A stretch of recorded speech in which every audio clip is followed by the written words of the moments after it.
Oh, hey there. Didn't see you there. I was just practicing my flawless perfection. Not too shabby, don't you think? You know, this reminds me of a little deck I like to call Tenyi, because that's what it's called. You know, why don't we talk about what makes Tenyi so flawlessly perfect? Tenyi was a deck introduced in Rising Rampage, right in the middle of the best Yu-Gi-Oh format, the Eternal format, or the Toss format for you cool cats out there. Tenyi had 5 main deck monsters, 3 extra deck monsters, and 3 spell traps. Uniquely, this deck focused on a lot of non-effect monsters. In fact, you'll see it in most of Tenyi's effects, at least at some point. All the main deck monsters had easy special summoning methods, straight from the hand if you control no effect monsters.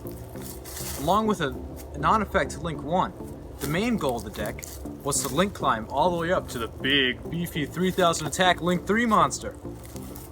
Along with some decent recursion and a super killer searcher spell. I mean, look at this thing!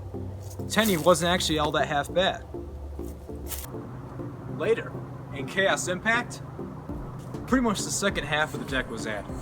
A dope combo extender in the form of a Shuda, a sick synchro boss monster in the form of Draco Berserker, and, to put it lightly, a Link 3 that kind of missed the mark when it came to the whole non-effect idea.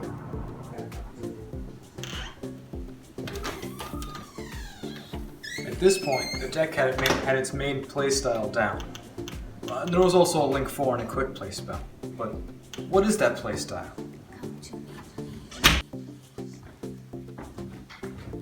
Like I said before, the Tenyis have effects for easy special summoning for easy Link climbing, but they also have effects of their own.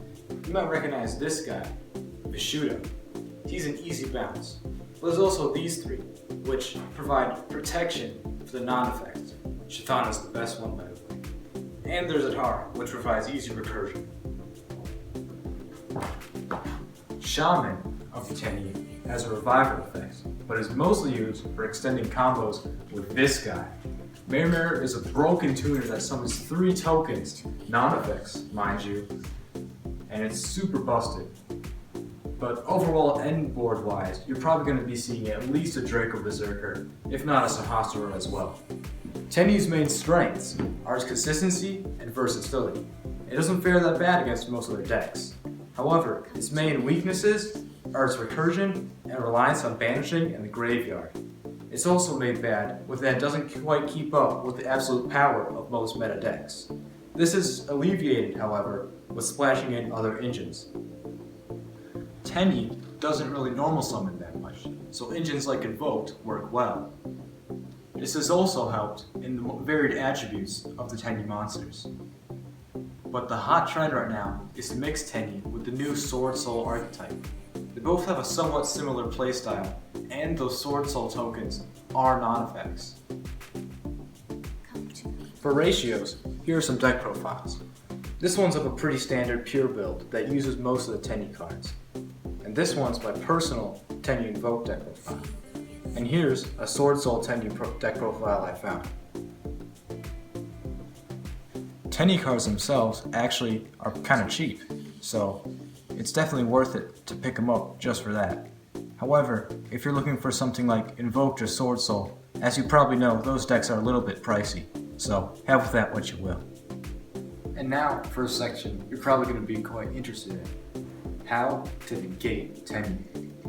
For your regular effect monster negates, you're probably going to want to target Shaman, as that's a major choke point in the Tenyi combo. However, negating a Shuda is also a good idea, because that stops further extension and retrieval from deck. With your Ash Blossom, you're most definitely going to want to negate Vessel of the Dragon Cycle.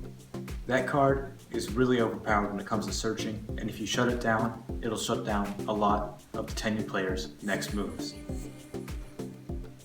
Overall though, the main way to shut down Tenyi is to shut down the graveyard.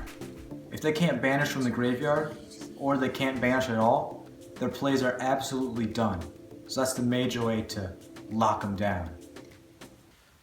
Overall, Tenyi is a really fun deck, and I can't wait to see where it goes in the future.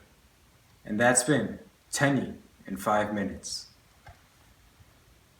Hey, looks like you made it to the end of the video.